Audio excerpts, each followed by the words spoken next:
जय श्री राधा कृष्ण। हरियाली अमावस्या पितरों और भगवान शिव पार्वती की कृपा पाने जीवन से दुख दर्द दूर करने का बड़ा ही आसान तरीका है। आज इस वीडियो में हम हरियाली अमावस्या की पावन कहानी सुनेंगे।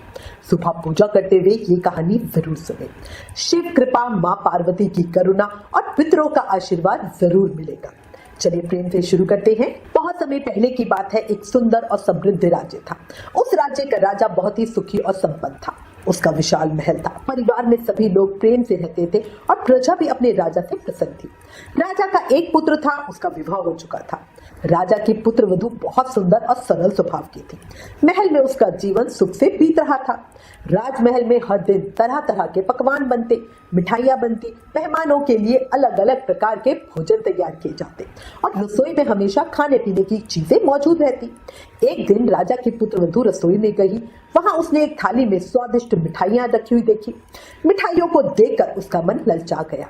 उसने सोचा कि थोड़ी मिठाई खा लेती हूँ, लेकिन खाते खाते उसे मिठाइयाँ इतनी स्वादिष्ट लगी कि उसने सारी प्लेट में रखी सारी ही मिठाई खा ली। अब मिठाई तो खा ली, पर बाद में पुत्रवधू को लगा अगर किसी को पता चलेगा कि बताओ कितनी कैसी लड़की है, पूरी प्लेट भर के मिठाई खा गई, तो उसे थोड़ा अजीब भी लगा। अब मिठाई जब पूरी तरह खत्म हो गई, सेवक आए, उन्होंने देखा तो हर तरफ से मिठाई की ढूंढी मच गई। हर तरफ हर लोगों से, हर किसी से पूछा गया, बट सबने मना कर दिया, भाई हमने तो देखी नहीं, हमें तो पता नहीं। अब जब राजा की पुत्र वधू से पूछा गया कि मिठाई कहाँ गई, तो उसने ऐसे ही कह दिया, अपना नाम तो ले नहीं सकती, तो उसने बिना सोचे समझे ऐसे ही कह दिया कि मिठाई तो चूहे खा गए। महल में मौजूद चूहों ने जब ये बात सुनी तो चूहों को बहुत बुरा लगा। उन्होंने सोचा हमने मिठाई नहीं खाई और फिर भी हमारे ऊपर चोरी का आरोप लगा दिया है, हमें झूठा बदनाम किया। चूहों को अपने ऊपर लगाए गए इस झूठे आरोप से बहुत गुस्सा आया। उन्होंने राजा की पुत्रवधू को सबक सिखाने का निश्चय किया। कुछ दिन बीत गए। एक दिन राजा के महल में कुछ मेहमान आए।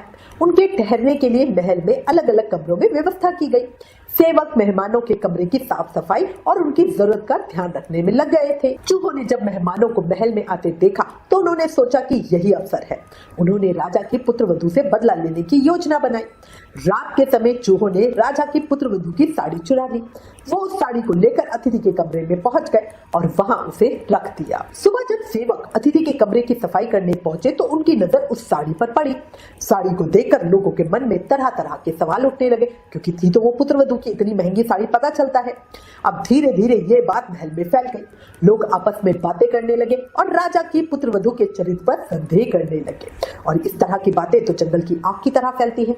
बात छोटी थी, लेकिन लोगों की जुबान से निकलते निकलते बहुत की बहुत बन गई।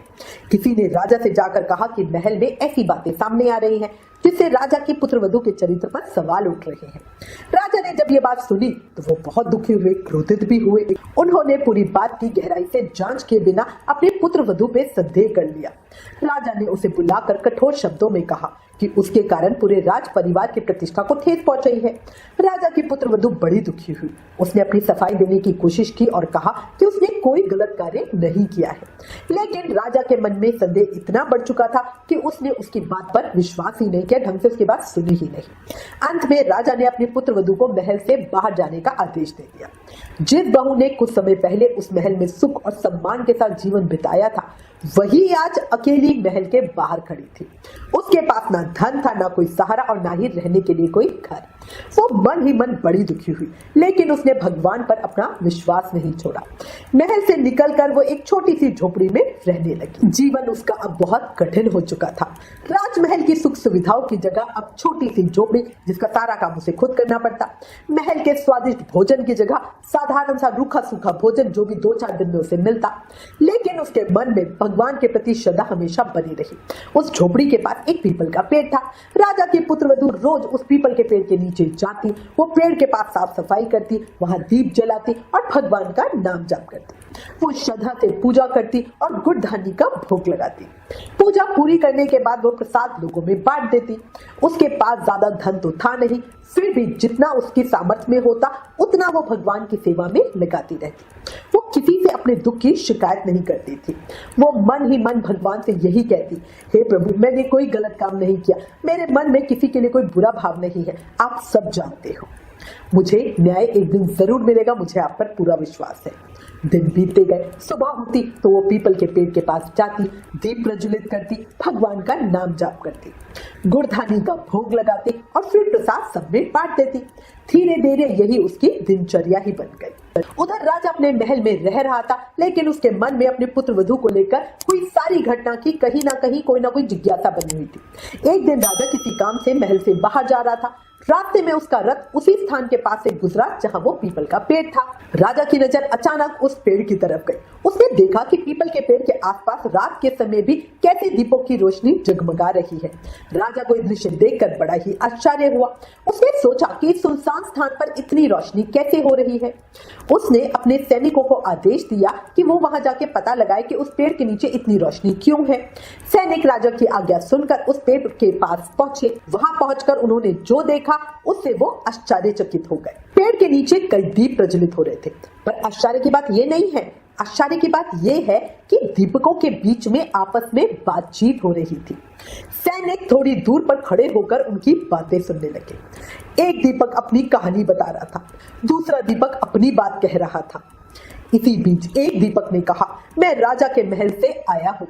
बाकी दीपकों ने उससे पूछा, तुम राजा के महल से यहाँ कैसे आए?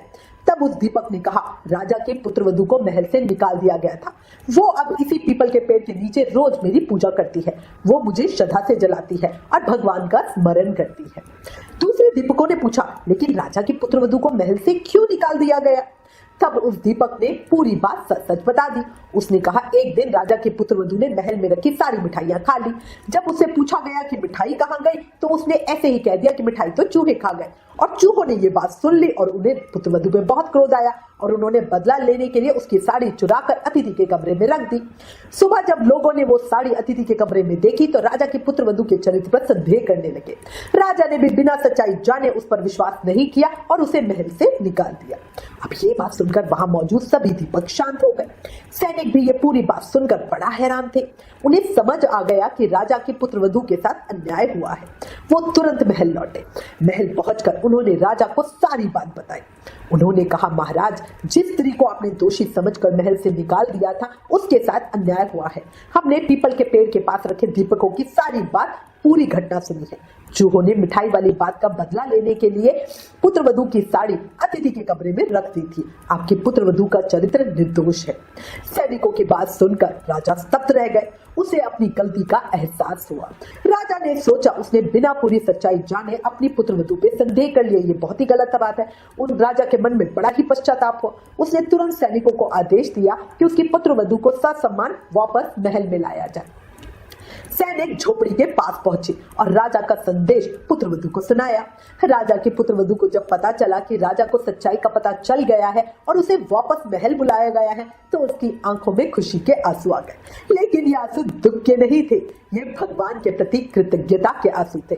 उसे मन ही मन भगवान को प्रणाम किया और कहा, हे प्रभु, आपने मेरे विश्वास को टूटने नहीं दिया, आपने सत्य को सामने ले ही आया। और वो वापस राजमहल गई। राजा ने उसके सामने अपनी गलती स्वीकार करी। राजा ने कहा, बेटी, मैंने बिना पूरी सच्चाई जाने तुम पे संदेह किया। मुझे भी तुम्हारी बात पे विश्वास करना चाहिए था। मुझे अपने किए का बहुत दुख है।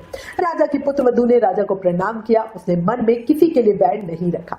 समय बीतता गया और वो फिर से अपने परिवार के साथ सुखपूर्वक रहने लगी। लेकिन इस घटना ने पूरे राज परिवार को एक बड़ी सीख दी। किसी के बारे में केवल सुनी सुनाई बातों के आधार पर कभी कोई बड़ा निर्णय नहीं लो। सच्चाई जाने बिना किसी पर आरोप मत लगाओ, ये बहुत ही बड़ा अन्याय हो सकता है। और इस कहानी में राजा की पुत्रवधू की श्रद्धा का भी विशेष महत्व है। अगर उसके मन में श्रद्धा नहीं होती तो शायद उसके जीवन की घटनाएं कभी समाप्त नहीं होती। हमेशा याद रखना, भगवान कभी साथ नहीं छोड़ते। पीपल के पेड़ के नीचे दीप प्रज्वलित करना हमेशा करें।